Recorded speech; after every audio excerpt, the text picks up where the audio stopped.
다시 시작해 보도록 하겠습니다. 자, 이번에 7번째는 전비랑 주행거리에 대한 얘기를 해볼 건데요. 주행거리, 전비, 이거는 마사다나 세아나 사실 두 개 다 비슷한 것 같아요. ETBM 프로나 SW40 같은 경우는 일단은 300km 넘게 찍혀 있고 공식 주행거리 자체가 일단은 그 정도 나오기 때문에 걔네는 좀 논외라고 하고요. 마사다는 제가 제일 추웠을 때 12월 말부터 3월 초까지 타가지고 전비가 확실히 안 좋았어요. 그때는 전비 춥기도 하니까 전비가 최대한 안 좋았는데, 그때도 한 150km까지는 탔었거든요. 150km 전후로 이제 시터 풀로 틀면서 탔던 것 같고, 지금 세아벤은 3월 10날 출고를 해서 지금까지 한 2주? 오늘까지 딱 2주 됐거든요. 2주 타면서 이렇게 봤는데 생각보다 잘 나오고 있어요. 근데 이 잘 나오는 게 아무래도 이제 날씨가 따뜻하기도 하고 그래서 잘 나오는 것 같아요. 정확한 같은 시기에 탔던 게 아니라서 정확한 비교가 조금 어렵기는 합니다만 큰 차이 없다, 요 정도로 보시면 될 것 같습니다. 주행거리나 이런 거를 크게 신경을 쓰고 타는 스타일이 아니거든요. 밟을 때는 조금 적당히 밟고,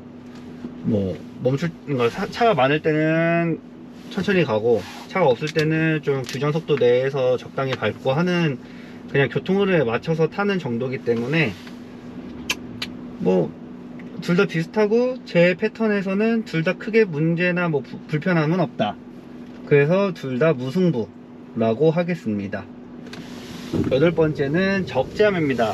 적재함 크기인데, 적재함 크기는 아까 처음에 한 것처럼 차 크기랑 연관이 있죠.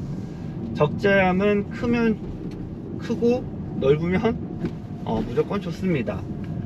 세아벤이 적재함이 좀 더 크고 넓고, 그 다음에 이 적재함 자체의 높이도 조금 더 높은 걸로 알고 있어요.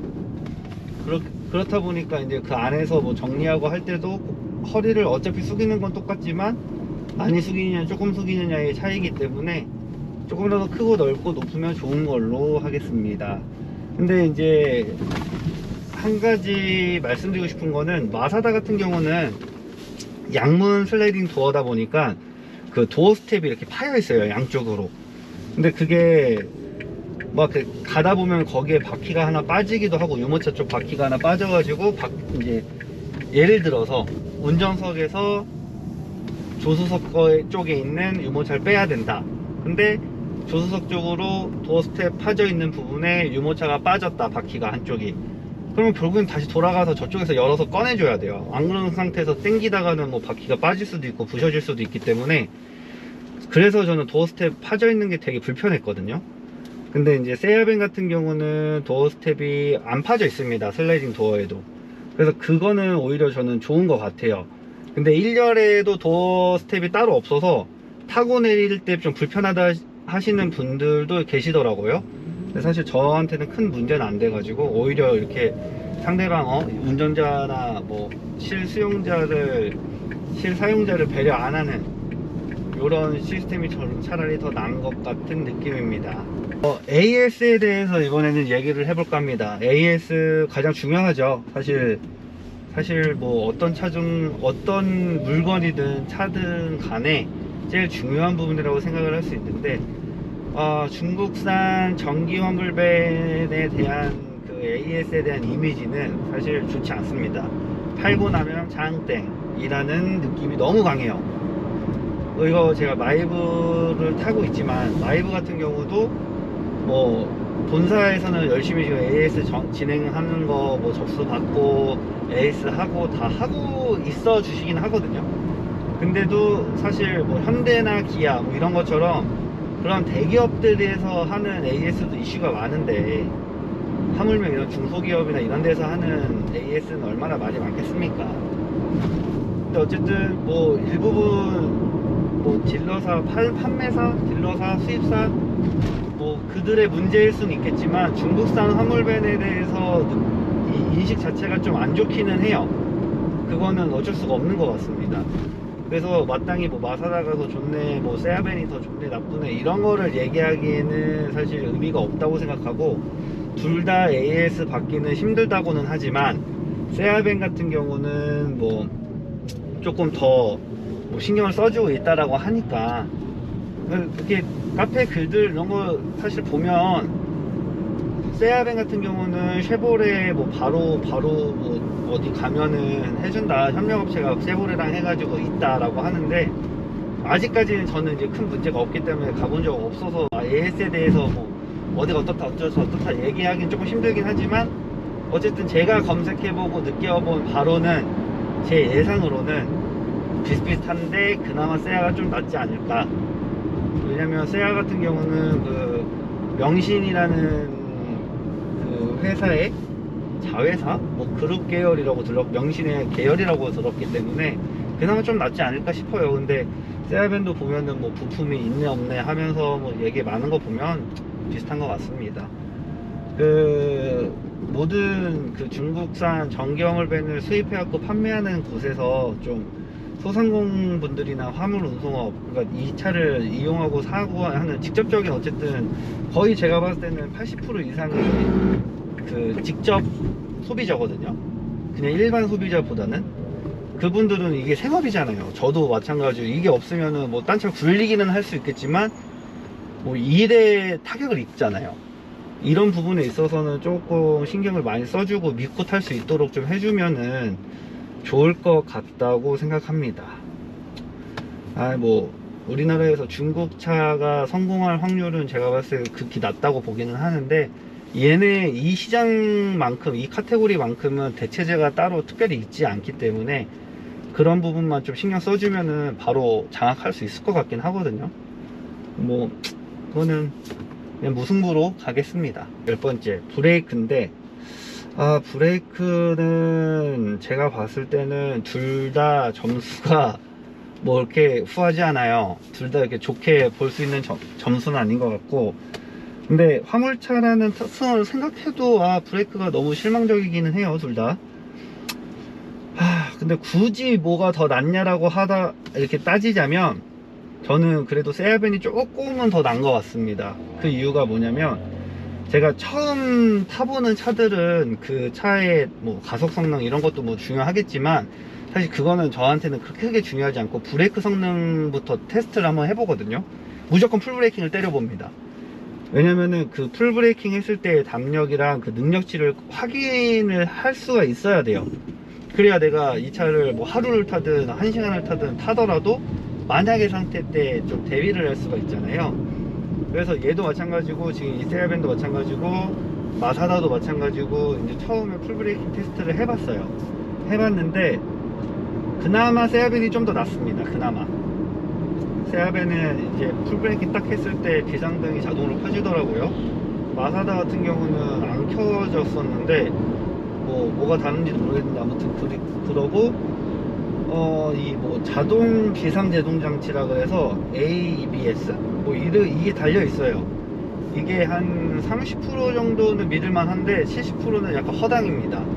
그러니까 여기 안에 센서가 있대요. 이 센서가 있어서, 센서인지 카메라인지가 있어서 이걸로 이제 앞에 있는 차량들 사물 간의 거리를 좀 파악을 해가지고 브레이크를 자동으로 잡아주는 건데, 요거에 대한 말이 되게 많더라고요.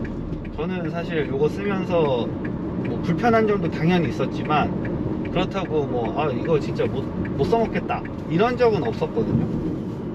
근데 요거 쓰시는 분들은 이거 되게 불편해 하시더라고요. 이게 이런 상황에서 브레이크를 만약에 안 밟고 있다 그러면 지가 드르륵 하면서 잡아주거든요. 근데 좀 쓸데없는 상황에서도 잡아준다는 게 제가 봤을 때는 문제인 것 같아요. 이렇게 멈춰야 되는 상황에서 잡아주면 그거는 진짜 땡큐고, 근데 약간 분명히 차가 이제 내 차선이 아닌 반대편 옆쪽 차선에 있거나 반대편에서 오고 있는데, 나는 잘 가고 엑셀 밟려서 잘 가고 있는데 멈춰야 된다고 판단을 해서 지가 급브레이크를 막 때려버려요.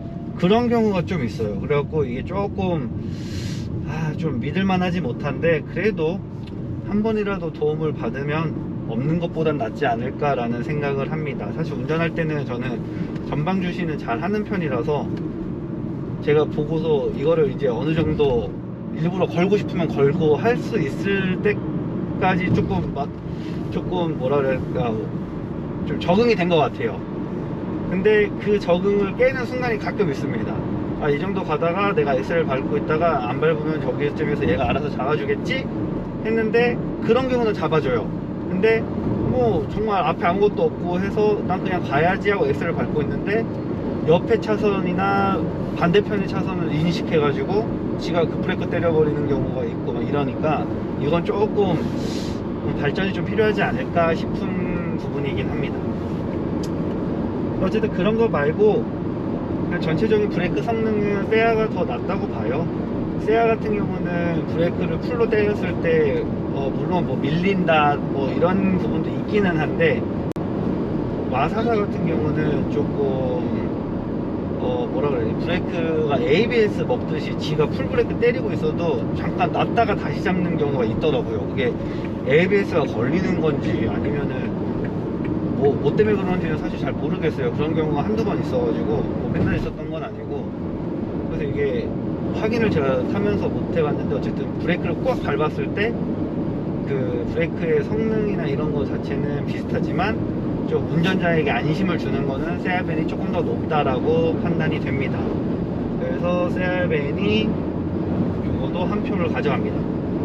그래서 총 10개 중에 세알벤이 6개에서 일단은 득표를 했고, 그 다음에 무승부가 2개, 그리고 마사다가 2개, 이렇게 해서 총 10점인데, 뭐 세알벤이 이기기는 했지만 사실 그냥 다 거기서 거기인 것 같아요.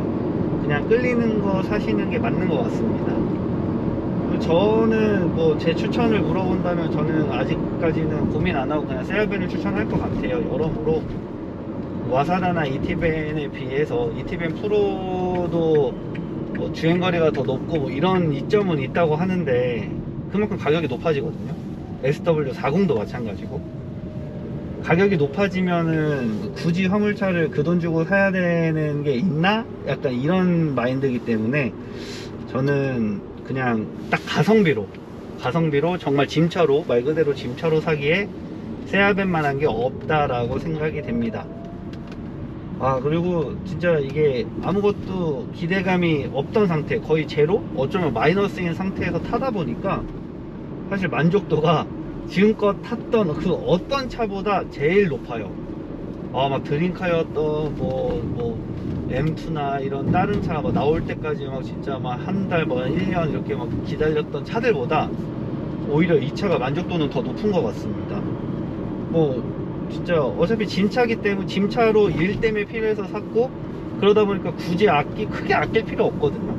크게 아낄 필요 없지. 그리고 기대치가 0이다 보니까 뭐 이것도 되네, 막 이것도 되네, 이러면서 신기한 게 되게 많아요, 생각보다. 그리고 일단 얘는 돈을 제가 쓰는 차이기보다는 돈을 벌어주는 차라고 생각을 합니다. 네, 그게 좀 좋은 것 같아요. 돈을 벌어주는 차. 이제 돈을 쓰는 차는 너무 많이 써가지고, 뭐 젠투베도 막 몇천만원 썼지, 뭐해도 막 M2도 그렇지, 쓰는 차에만 쓴 거 모았으면 진짜 페라리 샀을 텐데 말이죠. 슈퍼카 한두 대는 샀겠다. 근데 아무튼 얘는 돈을 벌어주는 차라고 생각을 해서 좀 더 기특해 보이는 그런 느낌도 있는 것 같습니다. 하고 참 얘 애칭을 돈벌차라고 만들었어요. 돈을 벌어주는 차, 그리고 돈을 벌자, 약간 이런 느낌으로 돈벌차 이렇게 했는데 나쁘지 않아요. 1700만원 1680만원 정도 주고 샀고, 뭐 부가세 환급 받고 뭐 하면은 1400만원 후반, 한 1500만원 줬다고 치면 되는데, 1500만원에 이 정도의 만족감과 괜찮은 것 같습니다. 그리고 이게 지금 25년 8월? 뭐 이쯤에는 지금 남은 게 얼마 없대요. 남은 게 얼마 없어서 다 팔리고 나면은 25년식으로 해서 뭐 새로 옵션이나 이런 거 추가해서 들어온다는데, 그건 들어와 봐야 아는 거고요. 그리고 뭐 비용도 당연히 올라가겠죠. 근데 어쨌든 저는 진짜 끝물에 잘 샀다고 생각을 합니다. 옵션이 뭐 배터리 용량이 엄청 커지고 이런 거면은 모르겠는데, 그런 것도 아니라고 하고, 그냥 바뀌는 거 몇 개 옵션 추가되고 뭐 이런 거 소소한 것들이라서 그런 거야. 뭐 타면서 어느 정도 할 수 있으면 또 바꿔서 할 수 있는 거고, 사실 배터리만 조금 더 컸으면 좋겠는데 하는 생각은 들어요. 얘가 공식으로 184km, 185km고 실제로 타면 한 200km 안팎 타는 것 같은데, 그래도 화물차여도 250에서 300km, 그러니까 한겨울에 250, 그러니까 한 300km 정도는 탈 수 있어야 되지 않을까. 그게 좀 아쉽기는 합니다. 어쨌든 여기까지 세아벤에 대해서 이제 마사다랑 타면서 느낀 점들 좀 비교해 봤고요. 앞으로 세아벤에 대한 영상들 계속 꾸준히 조금씩 올릴 테니까 많이 관심 가져주시고 구독과 좋아요도 부탁드릴게요.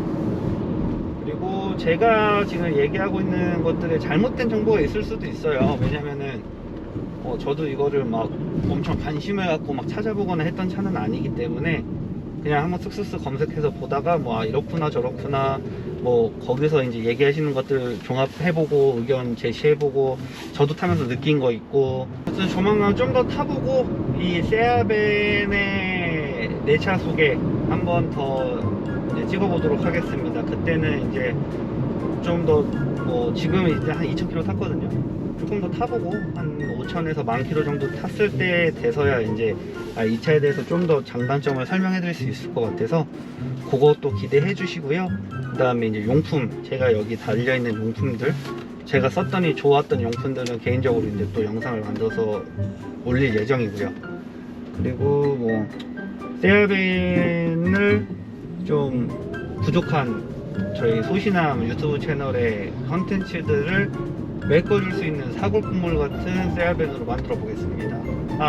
그리고 세아벤 구입과 관련된 문의는 저한테 하셔도 전 잘 몰라요.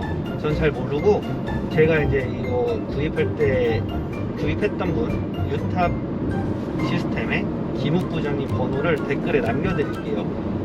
김욱 부장님한테 전화하셔서 문의하시면 되고요. 소신함 거 보고서 연락하셨다고 하시면 될 것 같아요. 뭐 하나라도 더 챙겨주시지 않을까요? 얘기한 건 없지만 어쨌든 김욱 부장님이 정말 신경 많이 써주셨습니다. 자, 여기까지 하겠습니다. 구독과 좋아요 부탁드리고요. 앞으로도 계속 많이 봐주세요. 감사합니다.